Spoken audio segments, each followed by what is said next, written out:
Hi, welcome to our channel Programming a Mind, where we accelerate your knowledge with concise, from high-value book summaries. Let's begin the 10,000-hour rule. The secret to mastery: the idea that success is primarily a result of talent or innate ability has been deeply ingrained in our culture. We often look at accomplished individuals and assume they possess some kind of extraordinary natural gift. However, the true secret behind mastery in any field is not just raw talent. It's the amount of practice and dedication a person puts in over time. This concept, often referred to as the 10,000-hour rule, suggests that mastery of any skill requires around 10,000 hours of focused practice. This number has become a benchmark for success in various domains, from music to sports to business. Take the example of Bill, a young pianist who dreamed of becoming a world-class musician. Bill wasn't born into a musical family, nor was he a child prodigy. He started learning the piano later than many of his peers, at the age of 10. Despite his late start, Bill was determined to become exceptional. Every day, he practiced for hours, refining his technique and mastering new pieces. At first, progress was slow. Bill struggled with difficult passages and often felt frustrated by his lack of progress. But he didn't give up. Instead, he focused on improving his skills bit by bit, day by day. As the years went on, Bill's progress became more noticeable. By the time he was 18, his skills were on par with musicians who had been training since they were children. Bill's hard work paid off when he won a prestigious music competition, securing him a scholarship to one of the top music conservatories in the world. His journey exemplified the principle behind the 10,000-hour rule. Success is a result of persistent, focused practice, not innate talent alone. Bill's story is not unique. It mirrors the experiences of many successful individuals across different fields. Take, for example, the case of the Beatles. When they first started performing in their early years, they were far from being the polished performers we know today. But they played countless gigs in small clubs in Hamburg, Germany, often performing for hours each night. These early years of intense practice and performance were crucial in shaping the Beatles into the legendary band they would eventually become. By the time they achieved global fame, they had already accumulated thousands of hours of practice, which laid the foundation for their success. The 10,000-hour rule is often cited in studies of musicians, athletes, and other professionals who achieve extraordinary levels of mastery. The common thread in these stories is not that these individuals were born with extraordinary talent, but that they invested countless hours honing their craft. They didn't become masters overnight. Their success was the result of years of deliberate practice, overcoming challenges, and pushing through the inevitable obstacles that arise along the way. However, it's important to understand that the 10,000-hour rule doesn't just mean working for thousands of hours in any way. It's not about mindlessly repeating tasks or doing the same thing over and over again. It's about deliberate practice, an approach that involves pushing oneself beyond the current skill level, identifying weaknesses, and working to improve them. This type of focused, intentional practice is what leads to true mastery. Take the example of Lisa, an aspiring tennis player. Lisa had been playing tennis for years, but despite her passion for the sport, she was stuck at a certain level. She would practice for hours, but her performance in matches never seemed to improve. One day, she decided to take a step back and reevaluate her approach.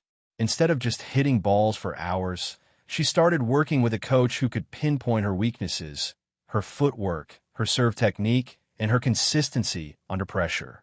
With the coach's guidance, Lisa began to focus on these areas in her practice. She started breaking down each aspect of her game, working tirelessly on her technique and correcting her mistakes. Over time, Lisa's game improved dramatically. She began winning local tournaments, eventually earning a spot in national competitions. Lisa's breakthrough didn't come from practicing longer hours. It came from practicing smarter, with deliberate focus on improving specific aspects of her game. Deliberate practice is the key differentiator between those who achieve high levels of success and those who remain stagnant. Simply putting in hours of practice isn't enough. You must be mindful of how you practice and consistently challenge yourself to improve.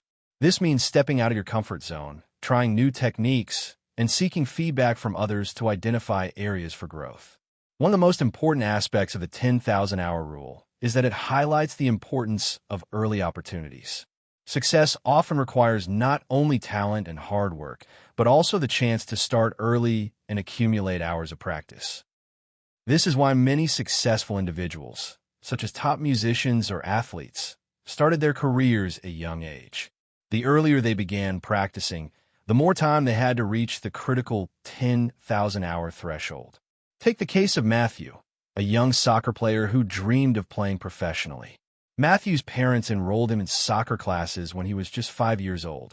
From there, he joined a local youth team, playing regularly in matches and training sessions. By the time Matthew was 14, he had already accumulated thousands of hours of practice, far outpacing many of his peers. This early start gave him a significant advantage, and by the time he was 18, he was recruited by a professional team.